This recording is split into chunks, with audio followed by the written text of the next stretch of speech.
11টি করণীয় আপনাদের জীবনকে সোনালী জীবনে পরিণত করতে পারে, আপনাদের জীবনটাকে সমৃদ্ধ করতে পারে, সুখী করতে পারে এবং আল্লাহর কাছে আপনাদেরকে জান্নাতের উপযুক্ত করবে।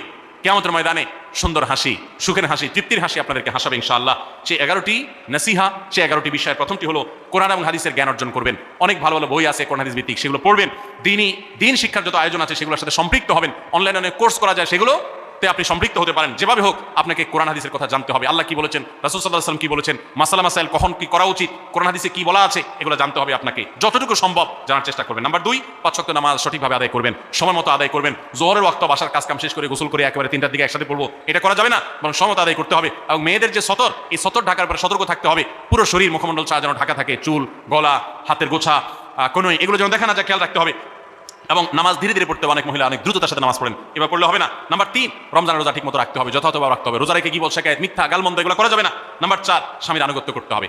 নিজের কাছে খারাপ লাগলেও একটু সবর করতে হবে। যতক্ষণ পর্যন্ত স্বামী ন্যায়সঙ্গত কথা বলে, অন্যায় কাজ করতে না বলে, গুনাহের কাজ করতে না বলে, ততক্ষণ পর্যন্ত তার কথা মানতে হবে। নিজের খারাপ লাগলেও মানবেন আপনার জান্নাতের প্রয়োজনে, সুশৃঙ্খলার প্রয়োজনে, পারিবারিক শান্তির প্রয়োজনে। ইনশাআল্লাহ আপনি সুখে থাকবেন দুনিয়া এবং আখিরাত উভয় জগতে। নাম্বার 5, নিজের ইজ্জত সম্ভ্রম হেফাজত করবেন। অনলাইনে অফলাইনে কারোর সাথে হারাম সম্পর্ক করবেন না, কোনো গায়ে মারাম পুরুষের সাথে অযথা যোগাযোগ করবেন না, চ্যাটিং করবেন না, এবং সোশ্যাল মিডিয়াতে হারাম জিনিস দেখা থেকে নিজের চোখকে হেফাজত করবেন, বাঁচিয়ে রাখবেন। নাম্বার 6, নিজের সন্তানদেরকে দিন শিখাবেন, তাদেরকে কোরআন হাদিস শিখাবেন, উত্তমভাবে লালন পালন করবেন, তাদেরকে নামাজ শিখাবেন, মেয়েদেরকে পর্দা শিখাবেন, তারা যেন চরিত্র হেফাজত করে সেই শিক্ষা তাদেরকে দিবেন। উপযুক্ত হওয়ার পর ছেলে মেয়েকে বিয়ে দিবেন, কোনোভাবে যেন হারাম সম্পর্কে না জড়ায় সেজন্য সাবধান থাকবেন। ভালো ফ্যামিলির সাথে তাদেরকে উঠা বসা করবেন, ভালো শিক্ষা প্রতিষ্ঠানে দিবেন যেখান দিলে তার ঈমান আমল হেফাজত থাকবে। নাম্বার 7, আল্লাহর শুকরিয়া আদায় করবেন, বান্দারও শুকরিয়া আদায় করবেন। আল্লাহ যা দিয়েছেন, যতটুকু আছে স্বামীর সংসারে আলহামদুলিল্লাহ বলতে শিখবেন, আল্লাহ তাআলা বাড়াই দিবেন ইনশাআল্লাহ। নাফরমানি, নাশুকরি করবেন না, তাহলে আপনি নিজেই ক্ষতিগ্রস্ত হবেন, কষ্টের মধ্যে থাকবেন। আর শুকরিয়া আদায় করলে আপনার নিজেরই মানসিক প্রশান্তি হবে, আল্লাহর নেয়ামত বাড়িয়ে দিবেন। নাম্বার 8, কোনো প্রকার অভিশাপ গালমন্দ করবেন না, সেটা ছেলে মেয়েকে হোক, সংসারকে হোক, স্বামীকে হোক, কোনো কিছু না, ধৈর্য ধারণ করতে হবে। পুরুষদের জন্য এই কথাগুলো প্রযোজ্য।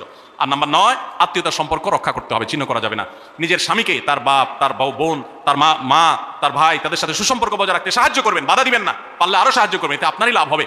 আবার স্বামীদের উচিত স্ত্রীকে তার পরিবারের সাথে সম্পর্ক বজায় রাখার জন্য সাহায্য করা। মেয়েদের উচিত তাদের মা, তাদের বোন, ভাই, তাদের সাথে আজকাল মোবাইলে যোগাযোগ করা যায়, খোঁজ খবর নেবেন, কথাবার্তা বলবেন। স্বামীর সংসারে আসছে দেখে বাপের সংসার ভুলে যাবেন, সেটাও যেন না হয়, খেয়াল রাখতে হবে। নাম্বার 10, যতটুকু সম্ভব দান সাদাকা করবেন। দান সাদাকা জাহান্নাম থেকে মুক্তির কারণ হয়, সেটার জন্য সাধ্য অনুযায়ী করবেন। পুরুষরা তাদের জন্য এই ক্ষেত্রে হেল্প করবেন, যাতে তাদের মোহর ইত্যাদি দেওয়া, মাসে হাত খরচ কিছু দেওয়া, যাতে তারা সাদাকা করতে পারে সেই সুযোগ। আজকাল দেখা যায় অনেক মেয়েরা টাকা পয়সা পেলে মার্কেটে চলে যাবেন, কি কিনবে এটা নিয়ে অস্থির হয়ে যান। মার্কেটে আপনি যা দরকার হলে যাবেন, কেনা দরকার হলে কিনবেন, কিন্তু দানের জন্য একটা খাত রাখবেন, পারিবারিক সাদাকা বাক্স, একটা বাক্স রাখবেন, যে খুচরা টাকা পয়সা বা বিভিন্ন টাকা পয়সা ছেলে মেয়েরা রাখবে, আপনি রাখবেন, উৎসাহিত করবেন। এটা দিয়ে একটা গরিব ফ্যামিলি মুখে হাসি ফুটাবেন, একটা ভালো কাজ করবেন, পারিবারিকভাবে এরকম দানের ব্যবস্থা করবেন। বোনেরা, সর্বশেষ হলো সময় নষ্ট করবেন না সোশ্যাল মিডিয়াতে। আল্লাহর ওয়াস্তে এটা থেকে নিজেকে বাঁচাবার জন্য সংগ্রাম করেন। যারা এখনো এই রোগ থেকে বাঁচতে পারেন নাই, আল্লাহর কসম করে বলছি দুনিয়ার জীবনটাই ধ্বংস হবে।